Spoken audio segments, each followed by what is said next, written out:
दोस्तों भारतीय रेलवे उत्तर प्रदेश के लोगों को एक नई रेल लाइन की सौगात दी है, जो कि काफी ज्यादा पेंडिंग रूट पर रेलवे द्वारा अब काम शुरू किए जा रहे हैं। तो किस रूट पर नए काम आपको देखने को मिलेंगे, कब तक ये रूट पूरा होने वाले हैं, कितना किलोमीटर का डिस्टेंस यहाँ पर भारतीय रेलवे नए ट्रैक द्वारा कवर करने वाली है, कितने पुल पुलियों का निर्माण और इस रूट को लेकर रेलवे द्वारा क्या नोटिफिकेशन जारी किए गए हैं, कितने पैसे इस पर खर्च होने वाले हैं, पैसे के लिए रेलवे द्वारा क्या मंजूरी दी गई। इस वीडियो के अंदर मैं आपको इस नए रूट के बारे में फुल डिटेल जानकारी देने वाला हूं। तो दोस्तों अगर आप चैनल पर नए हैं तो चैनल को सब्सक्राइब कर लीजिए और वीडियो अच्छा लगे तो वीडियो को लाइक जरूर कर दीजिएगा। चलिए इस डिटेल वीडियो को शुरू करते हैं। दोस्तों जैसे बिहार के लोगों को भारतीय रेलवे लगातार नए नए रेल लाइन की सौगात देती जा रही है, उसी तरह आपको उत्तर प्रदेश के लोगों को भी रेलवे द्वारा अलग अलग रूटों पर नए रेल लाइन की सौगात दी जा रही है और उस पर कई रूटों पर काम चल रहे हैं। उत्तर प्रदेश में एक दो जगह नहीं बल्कि कई जगहों पर सिंगल ट्रैक का काम देखने को मिल रहे हैं, तो कई जगहों पर दोहरीकरण का काम चल रहे हैं, तो कई रूटों पर आपको तीसरी और चौथी रेल लाइन का भी काम किए जा रहे हैं, ताकि आने वाले दिनों जो भी हाई स्पीड ट्रेनों का निर्माण हो रहे हैं वो अपनी पूरी रफ्तार में चल सके। अब रेलवे द्वारा उस तरह के ट्रैक बिछाए जा रहे हैं कि आने वाले दिनों में जो भी ट्रेनें 160 किलोमीटर प्रति घंटे की रफ्तार से संचालित हो रही है वो अपनी पूरी रफ्तार में उस ट्रैक पर चल सके। तो इस तरह के बदलाव के साथ भारतीय रेलवे अलग अलग रूटों पर नए ट्रैक बिछाने का काम कर रही है और उत्तर प्रदेश, राजस्थान और बिहार के लोगों को लगातार नई नई रेल लाइन की सौगात रेलवे द्वारा दी जा रही है। और काफी ज्यादा जो पुराने पेंडिंग रूट है जिस पर कुछ साल पहले मंजूरी मिली थी लेकिन उस पर कुछ काम हुआ है, बाकी काम उसी तरह पड़े हुए हैं, तो वैसे रूट को रेलवे पूरा करने के लिए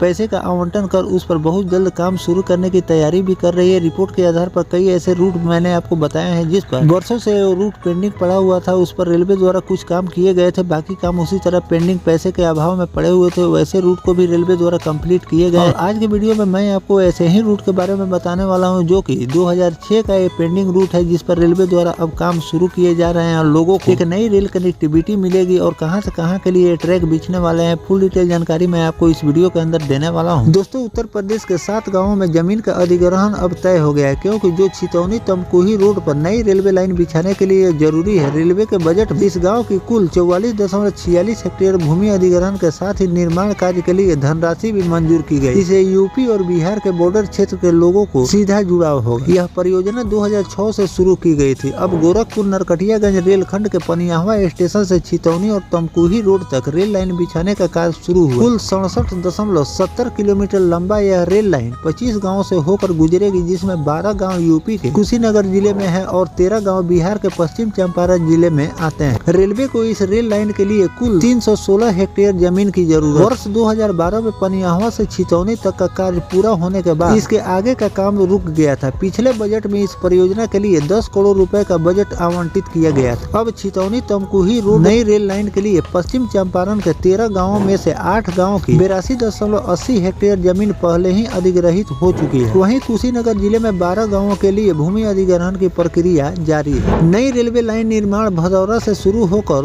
उसरिया और कर्मा गाँव होते हुए सोनवल तक किया जाएगा। इस लाइन को देहवल गांव के समीप दिल्ली हावड़ा मुख्य रेल मार्ग से जोड़ा जाएगा। यह संचालन त्रिभुजाकार होगी, जिससे ट्रेनों को सीधा पटना हावड़ा रूट पर भेजा जा सकता है। तो दोस्तों यहाँ पर मैं आपको एक जानकारी दे दूं कि भारतीय रेलवे इस रूट पर एक ऐसे ट्रैक का निर्माण करने जा रही है जो कि हाई स्पीड सेक्शन से डायरेक्ट जाकर कनेक्ट हो जाएंगे और इन लोगों को डायरेक्ट मेन लाइन से जोड़े जाएंगे, जिससे आने वाले दिनों में लोगों को लंबी दूरी की यात्रा करने में काफी ज्यादा इस रूट से सुविधा मिलने वाली है। इसीलिए भारतीय रेलवे इस पर वर्क शुरू करने जा रही है और बहुत जल्द इस रूट पर नए ट्रैक बिछाने का काम देखने को मिलेंगे और आगे चलकर लोगों को एक बड़ी रेल कनेक्टिविटी इन लोगों को मिलने वाली। उत्तर प्रदेश के बिजनौर जिले से मेरठ, दिल्ली और एनसीआर को जोड़ने वाली एक नई रेलवे लाइन दिशा में एक बहुत बड़ा कदम रेलवे ने बढ़ाए हैं। बिजनौर, मेरठ, दिल्ली के बीच लगभग 66 किलोमीटर लंबे रेल लाइन बिछने को लेकर सर्वेक्षण का काम पूरा हो चुका है। अब इसकी DPR यानी कि डिटेल प्रोजेक्ट रिपोर्ट तैयार की जा रही है। तो दोस्तों ये रूट काफी ज्यादा आगे चलकर डिमांडेबल रूट होने वाले हैं, क्योंकि इसे त्रिभुजाकार भारतीय रेलवे तैयार कर रही है कि आगे जाकर इसे मेन लाइन यानी कि मेन ट्रैक में इसे कनेक्ट करेगी। हाई स्पीड रेल नेटवर्क से इसे जोड़ दिया जाएगा, जिससे लोगों को काफी ज्यादा सुविधा आगे चलकर इस ट्रैक से मिलने वाले हैं। और इस पर जो भी नया अपडेट रेलवे द्वारा जारी किए जाएंगे इस रूट के वर्क को लेकर कि भारतीय रेलवे इस रूट पर कौन कौन से वर्क शुरू कर रही है, उसकी भी जानकारी मैं आपको लगातार देता रहूंगा। फिलहाल जो भारतीय रेलवे इन लोगों को नई रेल लाइन की सौगात दी है, इस पर आपकी क्या राय है कमेंट सेक्शन में जरूर लिखिएगा। मिलते हैं किसी नेक्स्ट टॉपिक कोई नई जानकारी के साथ, तब तक अपने भाई को दीजिए इजाजत। जय हिंद, जय भारत, वंदे मातरम।